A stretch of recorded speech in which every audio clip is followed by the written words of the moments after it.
Going on, guys? It's Saturday evening, what is it, like the 25th? 25th? Yeah, 25th of March.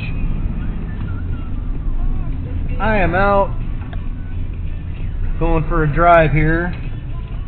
Gonna go try and do some work. Did some trimming some branches and trees today.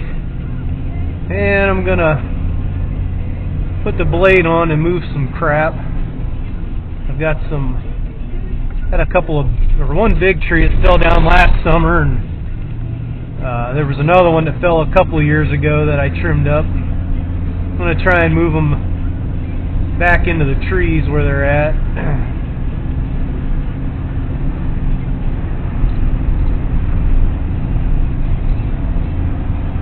But I thought I'd take you on a drive here.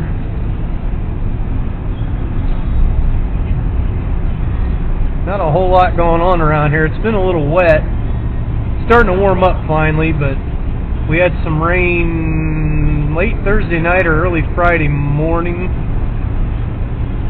And I don't know how much we got, but it must have been enough to make a little bit of a mess, because it's been kind of warm and windy the last couple days, but it's just not really drying out too much, so it's been overcast.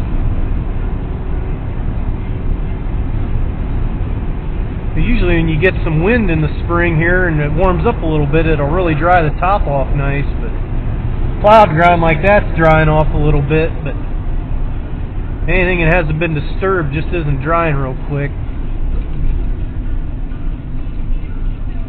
I'd like to do some more plowing. I checked last night and it's just a little wet. Most of the fields fit, but just that 10% or 15% that isn't ready, it's just not worth going in and messing around. So I just have to wait until it's all ready. It's a bad intersection. Some days you come up here and you don't have to wait at all, other days you gotta wait several minutes.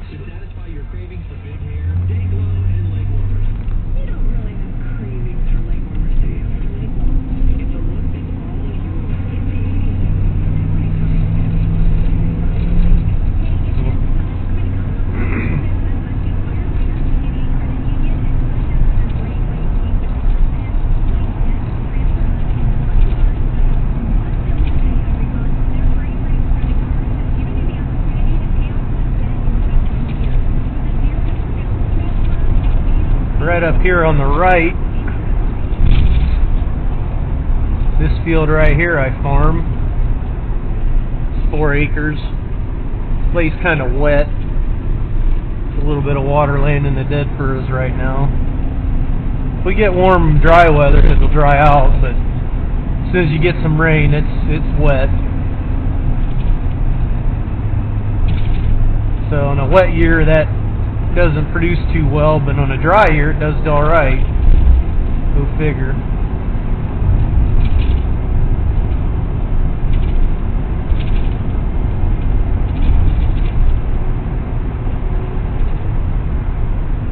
It's a big hay field there. They must be gonna rip that up. I think they did that. Can't remember if they did that last fall or if they did that here in the winter time. Maybe on a day when it was frozen, I'm not sure. I just know I came over here one day and that part was plowed.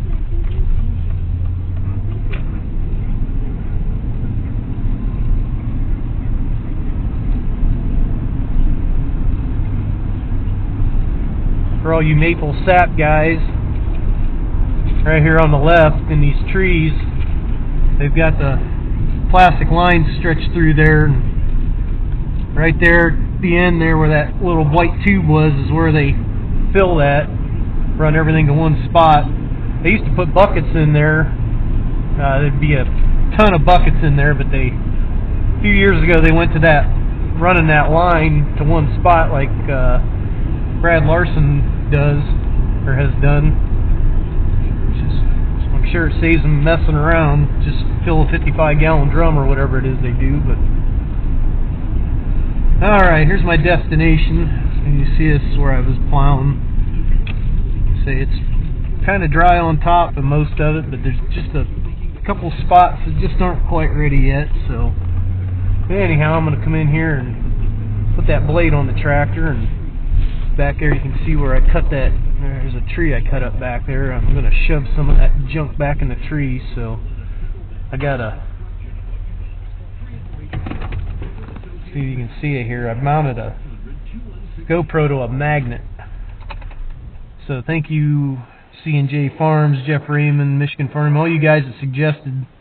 That's what I did. I took this plastic mount and glued it to it with some Gorilla Glue, and I had to, it was kind of wobbly, so I put these pieces of wood in here to keep that from moving around, but that's what I come up with. And this magnet's supposed to hold like 95 pounds, so hopefully that thing doesn't vibrate on the fender. But while I'm pushing this crap, I'm going to put this on here and see what it does. So I'll talk to you guys after a bit.